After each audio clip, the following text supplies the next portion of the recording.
Hello.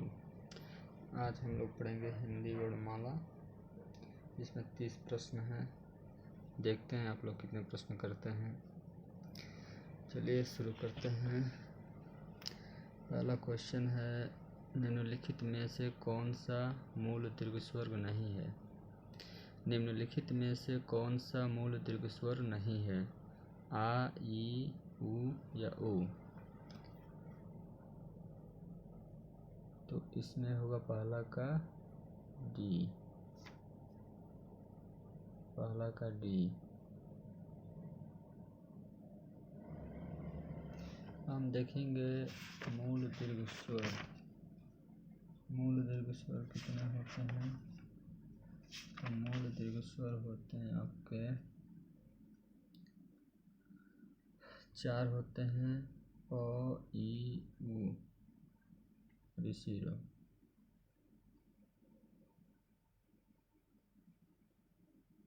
ये मूल स्वर होते हैं।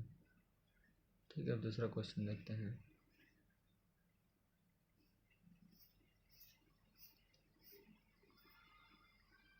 दूसरा क्वेश्चन है, हिंदी में ध्वनियाँ कितने प्रकार की होती हैं? हिंदी में ध्वनियाँ कितने प्रकार की होती हैं? 2 प्रकार की होती हैं।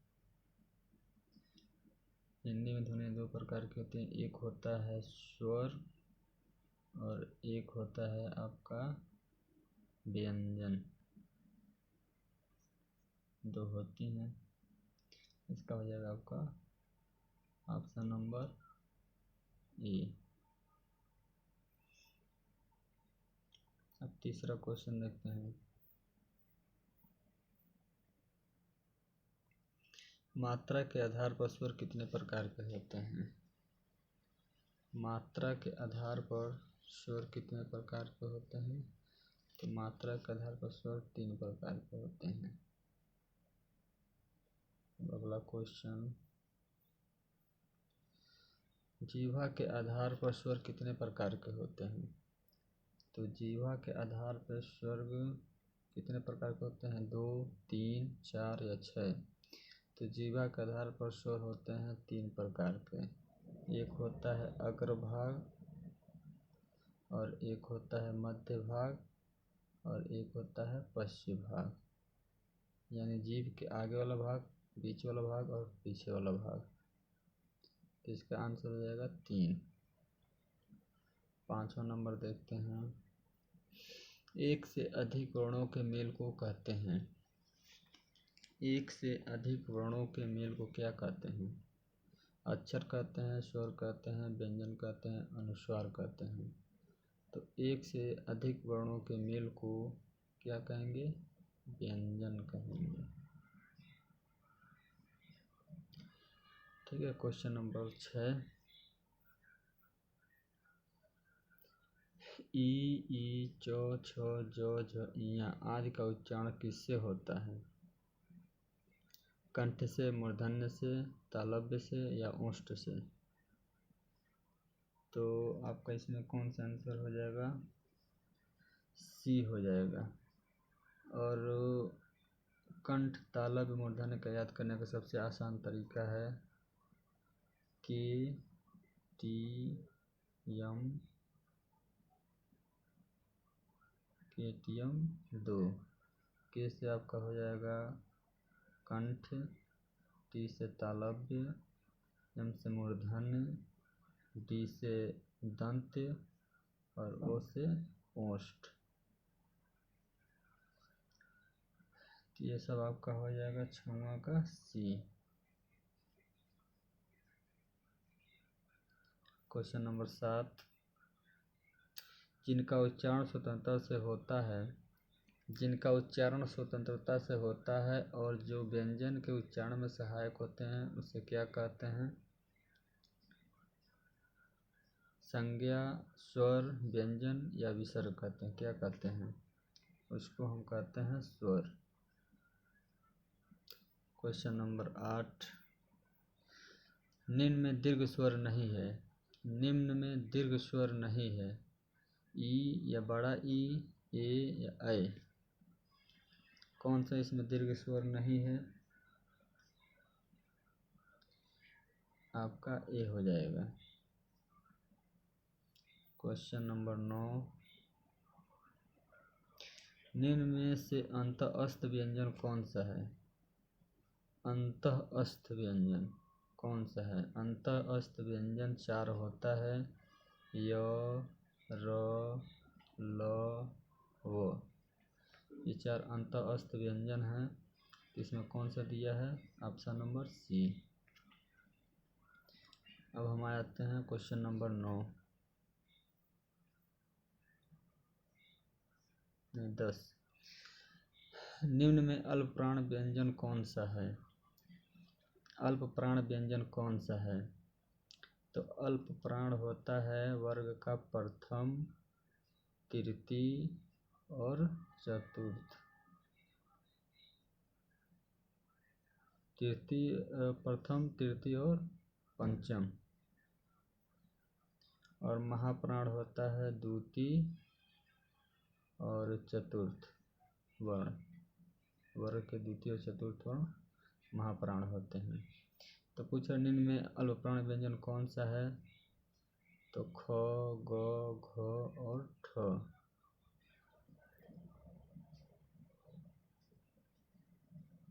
इसमें आपका हो जाएगा बी, 10वां का बी। क्वेश्चन नंबर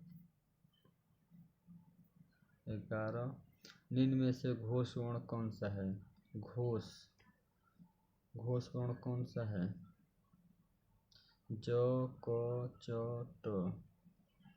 तो घोष होता है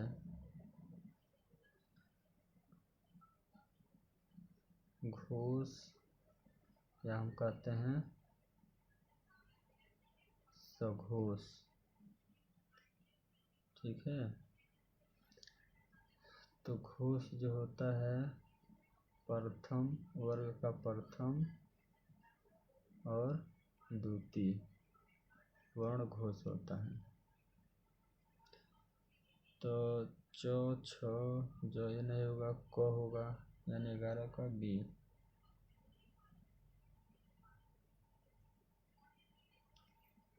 क्वेश्चन नंबर 12, निम्न में ओष्ठ वर्ण कौन सा है? निम्न में ओष्ठ वर्ण कौन सा है? अ, आ, ई, उ। फटाफट बताएंगे निम्न में से ओष्ठ वर्ण कौन सा है? तो आपका 12 नंबर का आंसर हो जाएगा डी, उ है। ठीक है। क्वेश्चन नंबर 13, काकल्य वर्ण कौन सा है? काकल्य वर्ण कौन सा है? य, श, ह या ण। फटाफट बताएंगे काकल्य वर्ण कौन सा है? तो काकल्य वर्ण है आपका क्वेश्चन नंबर सी। आता है क्वेश्चन नंबर 14, य का उच्चारण स्थान है? ओष्ठ है, दांत है, मूर्धा है, तालु है। य का उच्चारण स्थान कौन सा है? तो य का उच्चारण स्थान होगा आपका तालु।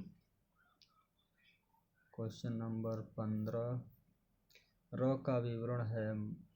वर्तस्य, लुंठित, सघोष, अल्पप्राण व्यंजन। वर्तस्य वार्षिक, सघोष, महाप्राण व्यंजन।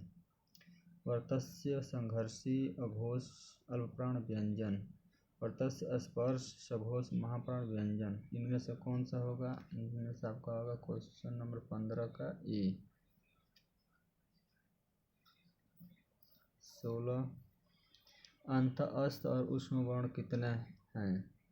पूछ रहा है अंतःस्थ और ऊष्म वर्ण कितने हैं? तो अंतःस्थ वर्ण आपका है 4 और ऊष्म वाला भी है आपका 4, तो दोनों मिलकर हो जाएंगे 8। Question number B. अब क्वेश्चन नंबर 17, दृक् का वर्ण विच्छेद है? दृक् का वर्ण विच्छेद होगा, ए होगा या बी होगा, सी होगा या डी होगा? कौन सा होगा? जिसमें आपका होगा क्वेश्चन नंबर 17 का ए। सघोष वर्ण कौन सा है? सघोष वर्ण कौन सा है? प, थ, ब या स? सघोष वर्ण आपका है अब ब। 18 का सी। 19 ऊष्म व्यंजन कौन सा है? ऊष्म व्यंजन कौन सा है? तो ऊष्म व्यंजन होता है आपका, ऊष्म व्यंजन कौन सा होता है? स, स और अ 4 होता है। तो इसमें से कौन सा है? ये होगा 19 का ए। क्वेश्चन नंबर 20 उद्यान का शुद्ध वर्ण विच्छेद है। उद्यान का शुद्ध वर्ण विच्छेद है, ए होगा, बी होगा, सी होगा या डी होगा? क्वेश्चन नंबर 20 का होगा सी। अब देखते हैं क्वेश्चन नंबर 21 निम्नलिखित में से कौन ट वर्ग में नहीं है? ट वर्ग में नहीं है, ट, ठ, ड, ढ, यानी 21 का हो जाएगा सी, ये ट वर्ग में नहीं है। क्वेश्चन नंबर 22 हिंदी भाषा की कुल वर्ण लिपियाँ हैं। हिंदी भाषा में कितनी वर्ण लिपियाँ हैं? तो 11 आपका स्वर हो जाएगा और 41 हो जाएगा आपका व्यंजन। तो दोनों मिलकर हो जाएंगे 52, यानी क्वेश्चन नंबर 22 का सी।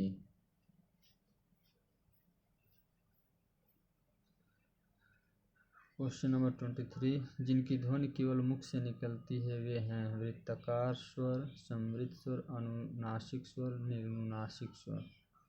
क्वेश्चन नंबर 23 का आंसर होगा निर्नुनासिक स्वर, डी। क्वेश्चन नंबर 24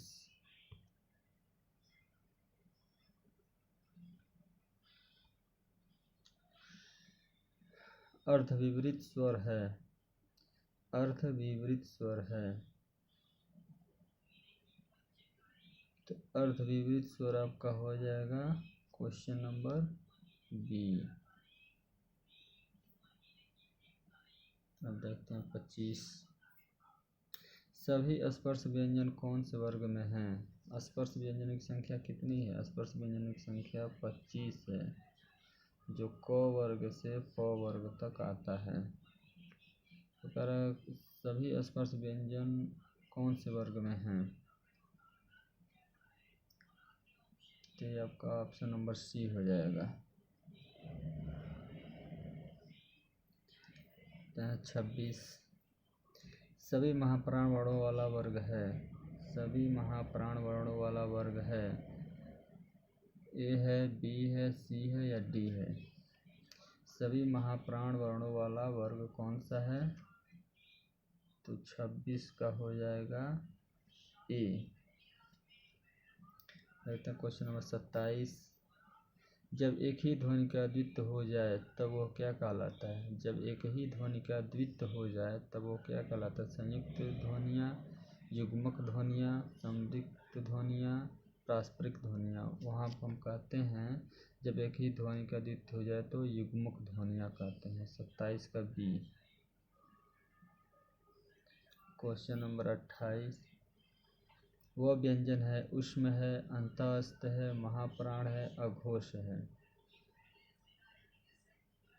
तो आपका हो जाएगा 28 का बी, अंतःस्थ है। अंतःस्थ कौन सा है? य, र, ल, व।